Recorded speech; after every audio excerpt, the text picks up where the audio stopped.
வணக்கம். 2025 பிப்ரவரி 28 வெள்ளிக்கிழமை அதிகாலை நிலவர 2 நிமிட வானிலை ஆய்வறிக்கை. அதிகாரப்பூர்வ வானிலை அறிக்கைக்கு இந்திய வானிலை ஆராய்ச்சித்துறை அறிக்கையை பார்க்கவும்.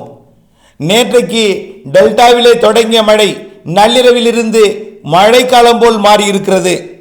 தற்பொழுது டெல்டாவிலே ஆங்காங்கே பொழிந்து வருகிற மழை அதிகாலையில் மயிலாடுதுறை மாவட்டம் மற்றும் திருவாரூர் மாவட்ட வடக்கு பகுதியில் நல்ல மழை பொழிவை கொடுத்தது. பொழுது விடியும் நேரத்தில் வேதாரண்யம் தலைஞாயிறு ஒன்றிய பகுதிகளில் நல்ல மழை பொழிவை கொடுக்கும். தகட்டூர் வாய்மேடு மற்றும் அதன் சுற்றுவட்டார பகுதியெல்லாம் காலை நேரத்தில் அறுவடை விவசாயிகளை அச்சுறுத்தும் மழை பொழிவை சற்று கனமாக வேதாரண்யம் மற்றும் வேதாரண்யம் ஒன்றியத்தின் பல்வேறு பகுதிகளில் கொடுக்கும். இன்றைக்கும் நாளைக்கும் நாளைய மறுநாளும் அதாவது பிப்ரவரி 28 மற்றும் மார்ச் 1, 2 இந்த 3 நாட்களும் டெல்டாவிற்கு மழை வாய்ப்பு உறுதி. டெல்டா மட்டுமல்ல, அனைத்து உள் மாவட்டங்களுக்கும் மதிய மாலையிலே ஆங்காங்கே மழை பொழிவை கொடுக்கும்.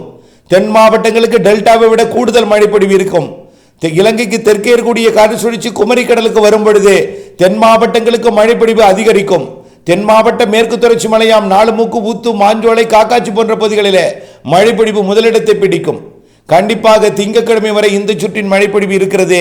கர்நாடகா ஆந்திர எல்லையோரம் வரை மழைப்பொழிவு தூறல் சாரலை கொடுக்கும். ஒதுக்கி தெற்கே தென்கிழக்கே வர மழைப்பொழிவின் அளவில் கூடுதல் இருக்கும்.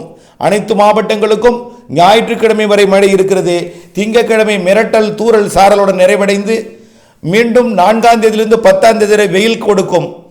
வெயிலும் இரவிலே குளிரும் கொடுக்கும். மீண்டும் பழைய வானிலை வந்து மீண்டும் 11ஆம் தேதியிலிருந்து 14ஆம் தேதி வரை அடுத்து ஒரு சுற்று காற்று சுழற்சி மழைப்பொழிவை கொடுக்க இருக்கிறது. ஆக 3ஆம் தேதியிலிருந்து இடைவெளி கொடுத்து மீண்டும் 11ஆம் தேதி அடுத்த சுற்று மழைப்பொழிவை தொடக்கும் என்பதை நினைவில் கொண்டு திட்டமிட்ட வேளாண்மை செய்திட அன்போடு கேட்டுக்கொள்கிறேன். நன்றி.